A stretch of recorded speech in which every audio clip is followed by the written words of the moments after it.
मोदी के साथ बदलते भारत की शान।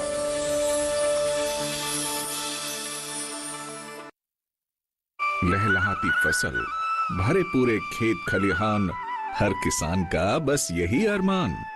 लेकिन प्रकृति पर किसका जोर? कभी बारिश, कभी बिजली, कभी ओला, कभी सूखा, तो कभी कीट पतंग का प्रकोप कर दे नुकसान कमर तोड़। भैया खेती में तो जोखम रहता ही है, अब क्या करें? अब प्रकृति का कोनो उपाय है का? प्रकृति का तो नहीं, मगर नुकसान का उपाय है। अच्छा, हाँ, AIC से फसल बीमा। फसल बीमा? मतलब मामूली सा प्रीमियम दो और बड़ी चिंता से मुक्ति पाओ। अरे वाह! AIC से अपनी जरूरत अनुसार कोई फसल बीमा चुने, जैसे प्रधानमंत्री फसल बीमा योजना। बुआई से लेके कटाई तक प्राकृतिक आपदा से सुरक्षित रहे किसान। भरपाई हो पूरी अगर फसल का हो नुकसान, जब AIC का है साथ तो ना डर ना फिक्र की बात। Agriculture insurance company of India limited. AIC।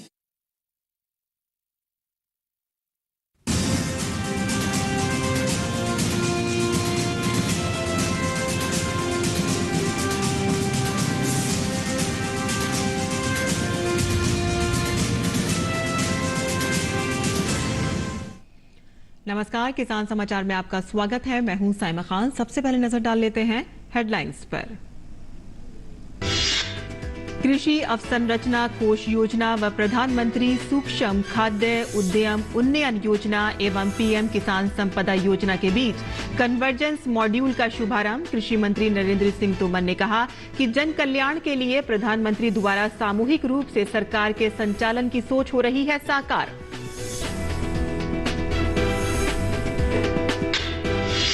केंद्रीय मंत्री नरेंद्र सिंह तोमर की अध्यक्षता में पराली जलाने के प्रबंध के लिए राज्यों की तैयारियों की उच्च स्तरीय बैठक। तोमर ने कहा कि राज्यों की सफलता तभी है कि जब पराली जलाने के मामले हो जाएं शून्य। फसल अवशेष प्रबंधन के लिए केंद्र ने राज्यों को दिए 600 करोड़ रुपए। कृषि एवं किसान कल्याण मंत्रालय द्वारा 2022-23 के लिए मुख्य खरीफ फसलों के उत्पादन के प्रथम अग्रिम अनुमान जारी। खरीफ सीजन में 149.92 मिलियन टन खाद्यान्न उत्पादन का अनुमान। विगत 5 वर्षों के औसत खाद्यान्न उत्पादन की तुलना में 6.98 मिलियन टन अधिक। महाराष्ट्र में लंपी स्किन डिजीज से निपटने की तैयारी। बीमारी की तुरंत सूचना के लिए टोल फ्री नंबर जारी। मवेशियों के टीकाकरण के लिए निजी पशु चिकित्सकों के साथ साथ सेवानिवृत्त तकनीकी अधिकारियों एवं कर्मचारियों से टीकाकरण अभियान में भाग लेने की अपील।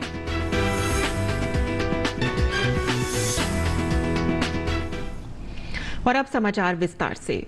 जहां कृषि एवं किसान कल्याण मंत्रालय की कृषि अवसंरचना कोष योजना और खाद्य प्रसंस्करण उद्योग मंत्रालय की प्रधानमंत्री सूक्ष्म खाद्य उद्यम उन्नयन योजना एवं प्रधानमंत्री किसान संपदा योजना के बीच अभिसरण मॉड्यूल का शुभारंभ केंद्रीय कृषि एवं किसान कल्याण मंत्री नरेंद्र सिंह तोमर और केंद्रीय खाद्य प्रसंस्करण उद्योग मंत्री पशुपति कुमार पारस ने आजादी का अमृत महोत्सव के अंतर्गत किया। इस अवसर पर तोमर ने कहा कि इस तरह की पहल के माध्यम से प्रधानमंत्री नरेंद्र मोदी द्वारा जन कल्याण के लिए सामूहिक रूप से सरकार का संचालन करने की सोच साकार हो रही है, जिससे देश के विभिन्न वर्गों को फायदा होगा, जिनमें किसान और प्रसंस्करण क्षेत्र के लघु उद्यमी भी शामिल हैं।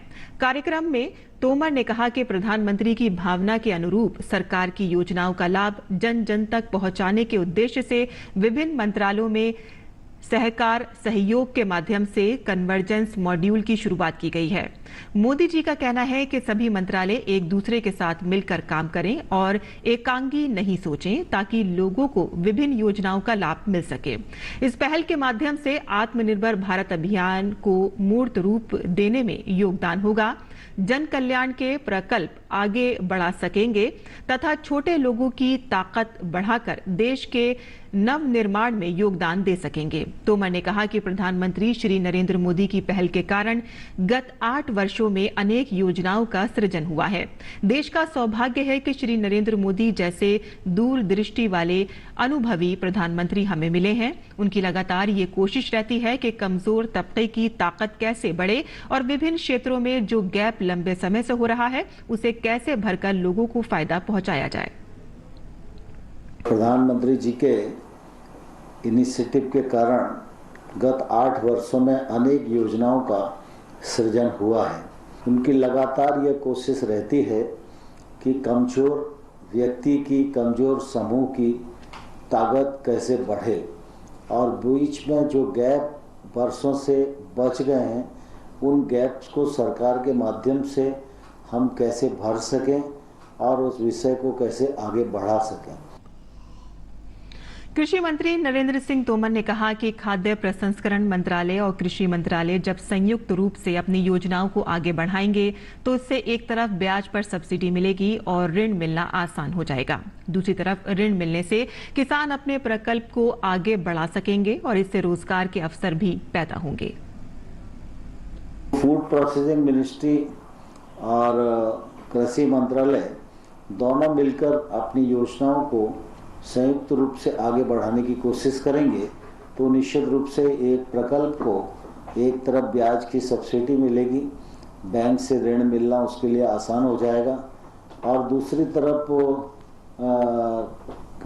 फूड प्रोसेसिंग मिनिस्ट्री की जो सब्सिडी और अन्य सुविधाएं हैं वो उसे मिलेंगी तो निश्चित रूप से वह अपने प्रकल्प को अच्छे से आगे बढ़ा सकेगा। इससे हम रोजगार के अवसर भी सृजित करेंगे जो आज देश की आवश्यकता है। आत्मनिर्भर भारत की भी जो कल्पना है उसको मूर्त रूप देने की यात्रा में भी हम अपना योगदान दे सकेंगे।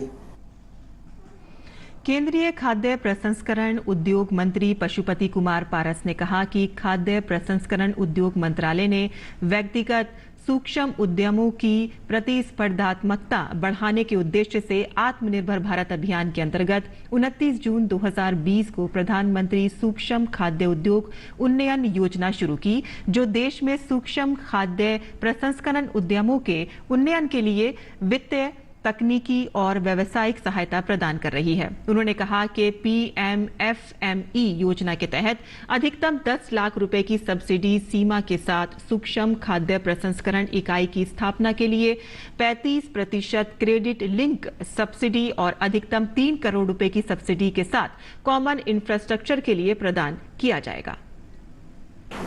PMFME योजना के तहत अधिकतम 10 लाख रुपये की सब्सिडी सीमा के साथ सूक्ष्म फूड प्रोसेसिंग इकाई की स्थापना के लिए 35% क्रेडिट लिंक सब्सिडी और अधिकतम 3 करोड़ रुपये की सब्सिडी के साथ साझा बुनियादी ढांचा के लिए प्रदान कर रही है। अब तक इस योजना में फूड प्रोसेसिंग गतिविधियों में लगे लगभग 62,000 लाभार्थियों को लाभान्वित हो चुके हैं और वित्तीय वर्ष 22-23 के तीसरी तिमाही में ऋण स्वीकृतियों की गति 50% बढ़ने की उम्मीद है। आज की बैठक में इस अभिसरण के माध्यम से PMFME और प्रधानमंत्री किसान संपदा योजना के तहत क्रेडिट लिंक सब्सिडी प्राप्त करने वाले लाभार्थी बैंकों द्वारा लाए गए ब्याज दर 3% ब्याज की सहायता का लाभ उठा सकते हैं। केंद्रीय कृषि एवं किसान कल्याण मंत्री नरेंद्र सिंह तोमर ने धान की पराली जलाने के प्रबंध के लिए राज्यों की तैयारियों की उच्च स्तरीय बैठक में समीक्षा की।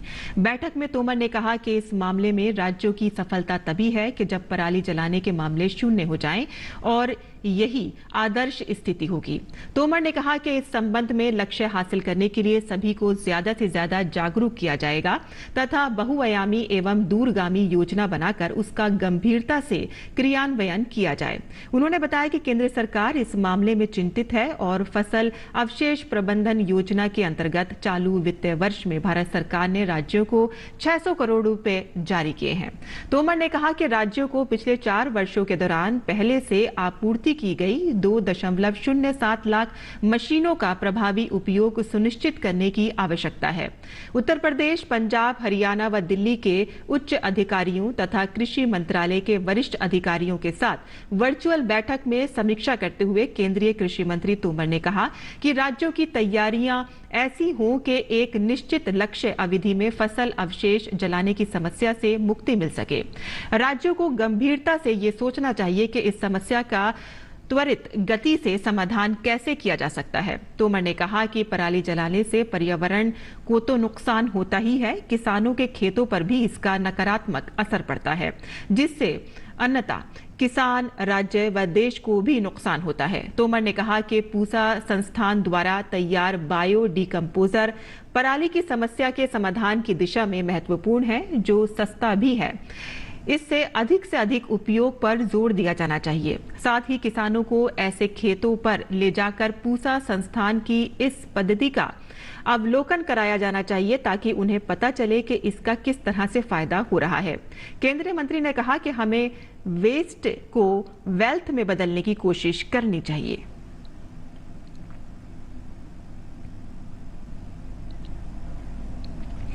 कृषि एवं किसान कल्याण मंत्रालय द्वारा 2022-23 के लिए मुख्य खरीफ फसलों के उत्पादन की प्रथम अग्रिम अनुमान जारी कर दिए गए हैं। केंद्रीय कृषि एवं किसान कल्याण मंत्री नरेंद्र सिंह तोमर ने बताया कि खरीफ सीजन में 149.92 मिलियन टन खाद्यान्न उत्पादन का अनुमान है। उन्होंने कहा है कि कृषि क्षेत्र दिन प्रतिदिन किसानों की अथक मेहनत, वैज्ञानिकों की कुशलता और प्रधानमंत्री नरेंद्र मोदी के नेतृत्व में सरकार की किसान हितैषी नीतियों के कारण विकसित हो रहा है। वर्ष 2022-23 के लिए प्रथम अग्रिम अनुमान के अनुसार देश में कुल खाद्यान्न उत्पादन 149.92 मिलियन टन अनुमानित है, जो विगत 5 वर्षों के औसत खाद्यान्न उत्पादन की तुलना में 6.98 मिलियन टन अधिक है। वर्ष 2022-23 के दौरान खरीफ चावल का कुल उत्पादन 104.99 मिलियन टन अनुमानित है। ये विगत 5 वर्षों के 100.59 मिलियन टन औसत खरीफ चावल उत्पादन की तुलना में 4.40 मिलियन टन अधिक है। वर्ष 2022-23 के दौरान देश में मक्का का उत्पादन रिकॉर्ड 23.10 मिलियन टन अनुमानित है, जो 19.89 मिलियन टन औसत मक्का उत्पादन की तुलना में 3.21 मिलियन टन अधिक है। खरीफ पोषक मोटे अनाज का उत्पादन 36.56 मिलियन टन अनुमानित है, जो 33.64 मिलियन टन औसत उत्पादन की तुलना में 2.92 मिलियन टन अधिक है। वर्ष 2022-23 के दौरान कुल खरीफ दलहन उत्पादन 8.37 मिलियन टन अनुमानित है। वर्ष 2022-23 के दौरान देश में कुल खरीफ तिलहन उत्पादन 23.57 मिलियन टन अनुमानित है, जो औसत तिलहन उत्पादन की तुलना में 1.74 मिलियन टन अधिक है। वर्ष 2022-23 के दौरान देश में गन्ने का उत्पादन रिकॉर्ड 465.05 मिलियन टन अनुमानित है। 2022-23 के दौरान गन्ने का उत्पादन 373.46 मिलियन टन औसत गन्ना उत्पादन की तुलना में 91.59 मिलियन टन अधिक है। आगे बढ़ते हैं, जहां लंपी स्किन डिजीज महाराष्ट्र राज्य में तेजी से फैल रहा है। बीमारी के कारण भारत में अब तक 82,066 पशुओं की मृत्यु हो चुकी है। इसमें मुख्य रूप से राजस्थान में 53,064 पशुओं की मृत्यु हुई है, जबकि पंजाब में 17,319, गुजरात में 5,544, हिमाचल प्रदेश में 3,209 और हरियाणा में 2,075 पशुओं की मौत हो गई है। इस बीमारी से निपटने के लिए किसानों को कुछ आवश्यक सावधानियां बरतनी चाहिए और मृत्यु दर के इन आंकड़ों से घबराने की कोई बात नहीं है। महाराष्ट्र सरकार ने इस बीमारी की रोकथाम से संबंधित कुछ सुझाव दिए हैं। मवेशी पालकों के मार्गदर्शन और सहायता के लिए टोल फ्री नंबर 1800-2330-418 और एक कॉल सेंटर नंबर 1962 सक्रिय किया गया है। यदि विभाग की किसी सेवा की आवश्यकता है या चरम योग के संबंध में जानकारी आवश्यक है, तो संबंधित व्यक्ति को तुरंत पशु चिकित्सा औषधालय और तालुका पशु चिकित्सा मिनी पॉली क्लिनिक या जिला पशु चिकित्सा से उपरोक्त नंबर पर संपर्क करें। राज्य के पशुपालन ने बताया है कि इस रोग के उपचार हेतु आवश्यक औषधियों की खरीद के लिए डीपीसी के माध्यम से प्रति जिले को 1 करोड़ रुपए की राशि उपलब्ध कराई गई है। उन्होंने कहा है कि पशुपालन विभाग के सभी निजी पशु चिकित्सकों एवं टीकाकरण कर्ताओं के साथ साथ सेवानिवृत्त तकनीकी अधिकारियों एवं कर्मचारियों से अनुरोध किया गया है कि वे स्वेच्छा से टीकाकरण अभियान में भाग लें और इसके लिए उपयुक्त पशुपालन कार्यालय से संपर्क करने का अनुरोध किया गया है। सरकारी पशु चिकित्सा अधिकारियों और निजी पशु चिकित्सकों को MAFSU उपचार प्रोटोकॉल के अनुसार उपचार करना चाहिए। सभी किसानों से ये भी अनुरोध किया जाता है कि वे अपने प्रभावित मवेशियों के लिए अपने घर के दरवाजे पर निःशुल्क उपचार और टीकाकरण का लाभ उठाएं। रोग के लक्षणों की सूचना पास के सरकारी पशु चिकित्सालय को दें। प्रधानमंत्री नरेंद्र मोदी 23 सितंबर 2022 को सुबह 10:30 बजे वीडियो कॉन्फ्रेंसिंग के जरिए गुजरात के एकता नगर में पर्यावरण मंत्रियों के राष्ट्रीय सम्मेलन का उद्घाटन करेंगे।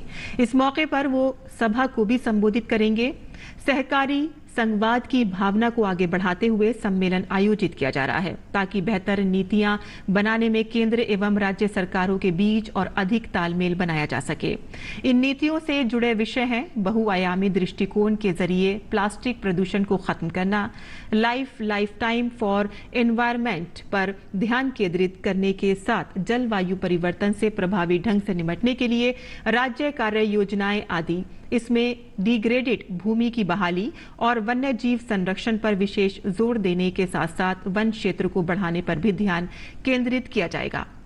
23 और 24 सितंबर को आयोजित होने वाले इस 2 दिवसीय सम्मेलन में 6 विषयगत सत्र होंगे। इनमें लाइफ, जलवायु परिवर्तन से निपटना, उत्सर्जन के शमन और जलवायु प्रभावों के अनुकूल के लिए जलवायु परिवर्तन पर राज्य कार्य योजनाओं को अपडेट करना, एकीकृत हरित मंजूरी के लिए सिंगल विंडो सिस्टम, वानिकी प्रबंधन, प्रदूषण की रोकथाम और नियंत्रण, वन्यजीव प्रबंधन, प्लास्टिक और अपशिष्ट प्रबंधन जैसे विषयों पर ध्यान केंद्रित किया जाएगा। आगे बढ़ते हैं, जहां प्रधानमंत्री नरेंद्र मोदी की पहल से संयुक्त राष्ट्र संघ ने वर्ष 2023 को अंतर्राष्ट्रीय मोटा अनाज वर्ष घोषित किया है। दुनिया के 70 से अधिक देशों ने इसका समर्थन किया है। संयुक्त राष्ट्र संघ की इस पहल से भारत के किसानों को कितना फायदा होगा और इस विषय पर हमारे संवाददाता ओपी यादव ने बात की राज्यसभा सांसद व बीजेपी किसान मोर्चे के पूर्व राष्ट्रीय अध्यक्ष विजयपाल सिंह से। संयुक्त राष्ट्र संघ ने वर्ष 2023 को इंटरनेशनल ईयर ऑफ मिलेट्स घोषित किया गया है। इसमें 70 से भी अधिक देशों ने समर्थन किया है और ये निश्चित तौर पर भारत के लिए एक गौरव की बात है।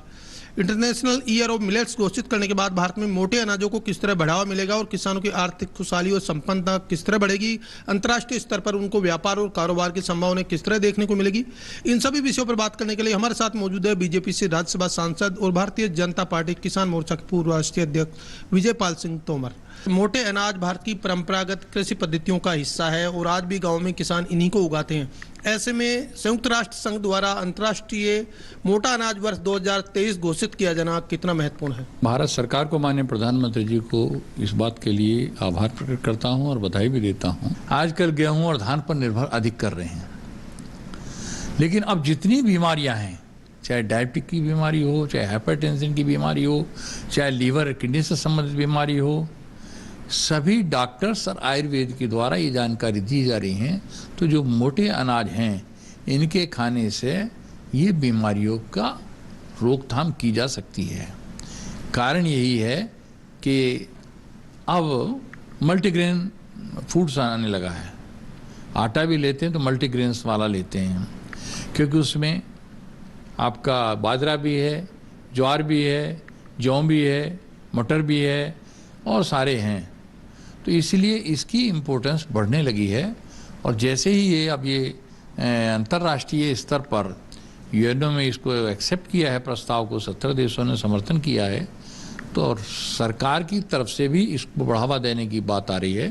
प्रधानमंत्री ने मन की बात कार्यक्रम में मोटे अनाजों को अपनाने पर जोर दिया है। मोटे अनाज पैदा करने में लागत भी कम आएगी, किसानों को दाम भी अच्छा मिलेगा और किसानों की आर्थिक स्थिति सुधरेगी। किस तरह देखते हैं अंतर्राष्ट्रीय स्तर पर मोटे अनाजों की बिक्री? दूसरे देशों में डिमांड बढ़ेगी। भारत एक विश्व का सबसे बड़ा ऐसा देश होगा जो एक्सपोर्ट करेगा। सबसे अधिक एक्सपोर्ट यहीं से होने जा रहा है और भारत से जो एक्सपोर्ट होगा तो उसका सीधा लाभ किसान को मिलना ही मिलना है। तो राष्ट्र संघ द्वारा 2023 को अंतर्राष्ट्रीय मोटा वर्ष घोषित किए जाने से एक और जहां मोटे अनाजों का देश से बाहर निर्यात बढ़ेगा, वहीं दूसरी ओर किसानों को इसके दाम अच्छे मिलने से उनकी आर्थिक तरक्की के रास्ते भी खुलेंगे। मेरे सहयोगी कैमरामैन सुमित के साथ मैं O P Yadav, D D news, Delhi. Uttar Pradesh के विभिन्न जिलों में बीते 2 दिनों से भारी बारिश हो रही है। मथुरा में भारी बारिश की वजह से शहर के कई जगहों पर जल भराव हो गया है। वहीं कई रिहायशी इलाकों में पानी भर गया है। भारी बारिश होने से लोगों के घरों के बाहर पानी का सैलाब आ गया है।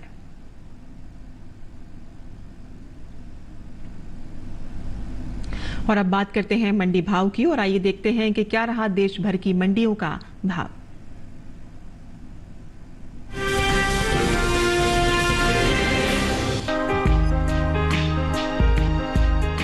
इन दिनों कृषि उपज मंडियों में चने की आवक सामान्य है। बात भाव की करें तो बुधवार को ज्यादातर मंडियों में चने के सौदों में मिले जुले रुख के साथ कारोबार हुआ। एगमार्कनेट के मुताबिक गुजरात की मंगरोल मंडी में 20 सितंबर को चने का भाव रहा 4,465 रुपए। 21 सितंबर को इसके भाव में 315 रुपए की गिरावट आई और भाव 4,150 रुपए पर आ गया। जबकि राज्य की ही राजकोट मंडी में 20 सितंबर को चने का भाव रहा 4,120 रुपए, जो कि 21 सितंबर को 35 रुपए बढ़कर 4,155 रुपए हो गया। उत्तर प्रदेश की अलीगढ़ मंडी में इस दौरान चने के भाव में नरमी देखने को मिली। यहाँ 21 सितंबर को चना 10 रुपए टूटकर 5,550 रुपए से 5,540 रुपए हो गया। देश में इस साल चने की अच्छी पैदावार देखने को मिल सकती है। घरेलू स्तर पर रबी चने की उपज में 18,40,000 टन की बढ़ोतरी हो सकती है, जिसका असर कृषि उपज मंडियों में चने के बाजार भाव पर पड़ सकता है। कृषि मंत्रालय की ओर से 16 अगस्त को जारी चौथे अग्रिम अनुमान के मुताबिक साल 2021-22 के दौरान रबी चने की पैदावार 1,37,00,000 टन के पार जा सकती है, जबकि बीते साल की समान अवधि के दौरान उपज 1,19,10,000 टन ही रही थी। वहीं बात कुल दलहन की पैदावार की करें तो घरेलू स्तर पर इस साल कुल दलहन की रिकॉर्ड उपज होने का अनुमान जताया गया है। कृषि मंत्रालय के मुताबिक साल 2021-22 के दौरान देश में कुल दलहन की पैदावार 2,76,90,000 टन होने का अनुमान है, जबकि बीते साल इस दौरान दलहन की उपज 2,54,60,000 टन रही थी। यानी इस साल कुल दलहन की पैदावार में 22,30,000 टन की बढ़त देखने को मिल सकती है।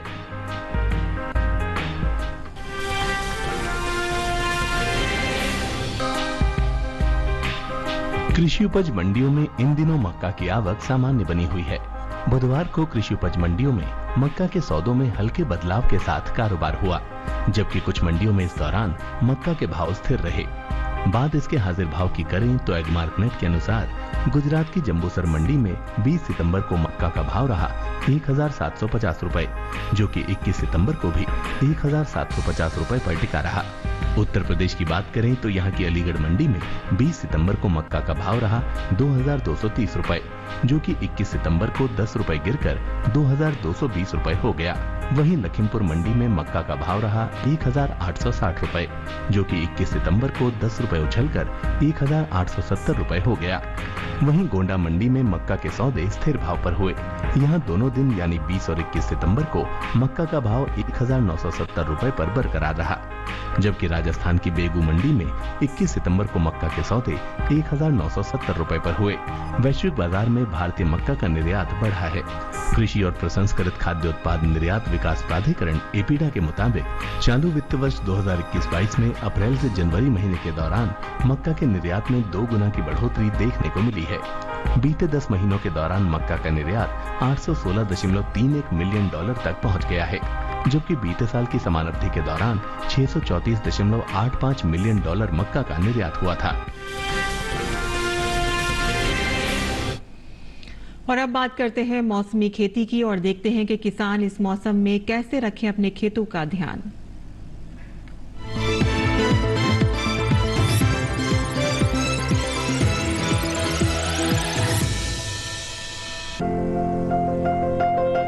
आंध्र प्रदेश में मक्के की कटाई करें। मक्के के खेत से पानी की निकासी का उचित प्रबंध करें। यहाँ धान के खेत में जरूरी उर्वरक डालें। इसके साथ ही मूंगफली के खेत से जल निकासी की व्यवस्था कर लें। किसान लाल मिर्च की बुआई करें। आंध्र प्रदेश में टमाटर की बुआई कर सकते हैं। इसके अलावा टमाटर में कीट लगने की संभावना बनी हुई है। ऐसे में टमाटर में कीटों से बचाव के लिए कृषि विशेषज्ञों की सलाह से कीटनाशक छिड़कें। वहीं बैंगन की बुआई के लिए नर्सरी तैयार करें। आंध्र प्रदेश में मूंग की बुआई कर सकते हैं। अभी मक्के में कीटों से बचाव के लिए कृषि विशेषज्ञों की सलाह से कीटनाशक छिड़कें। तेलंगाना में केले की रोपाई करें। वहीं मक्के के खेत से पानी की निकासी की उचित व्यवस्था कर सकते हैं। साथ ही कपास के खेत से जल निकासी का प्रबंध कर लें। किसान तिल की बुआई करते रहें। यहाँ लोबिया की बुआई के लिए समय उपयुक्त है। तेलंगाना में धान में कीट लगने की संभावना बनी हुई है। ऐसे में धान में कीटों से बचाव के लिए कृषि विशेषज्ञों की सलाह से कीटनाशक छिड़कें। किसान मक्के के खेत से खरपतवार निकाल लें। इसके अलावा अरहर के खेत से घास फूस निकाल सकते हैं। तेलंगाना में लाल मिर्च में कीटों से बचाव के लिए कृषि विशेषज्ञों की सलाह से कीटनाशक छिड़कें।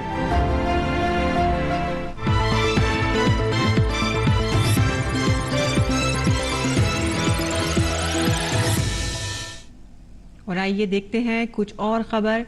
खास खबर में राष्ट्रीय जांच एजेंसी एनआईए ने पॉपुलर फ्रंट ऑफ इंडिया यानी कि पीएफआई और उससे जुड़े लिंक पर देश भर में छापेमारी की है। टेरर फंडिंग और कैंप चलाने के मामले में जांच एजेंसी ने छापे मारे हैं। उपराष्ट्रपति जगदीप धनखड़ ने गुवाहाटी में आयोजित लोक मंथन कार्यक्रम का शुभारंभ किया। उन्होंने कहा कि आज देश में संवाद केवल प्रसारण नहीं बल्कि समाज तक सकारात्मक खबरें पहुंचाता है।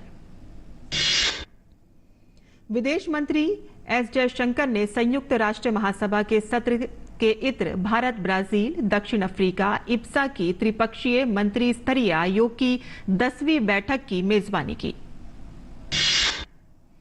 आरएसएस प्रमुख मोहन भागवत ने दिल्ली में इमाम उमैर अहमद इलियासी और अन्य मुस्लिम नेताओं से मुलाकात की। आरएसएस के अनुसार ये एक सतत सामान्य संवाद प्रक्रिया का हिस्सा है।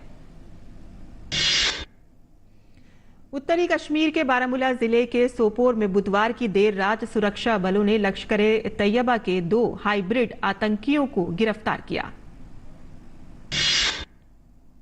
बारामती लोकसभा क्षेत्र के दौरे पर वित्त मंत्री निर्मला सीतारमण ने कहा कि कार्यकर्ता उनके दौरे को लोकसभा चुनाव की तैयारियों के रूप में न देखते हुए संगठन को मजबूत करने के लिए केंद्र द्वारा उठाए गए कदम के रूप में देखें।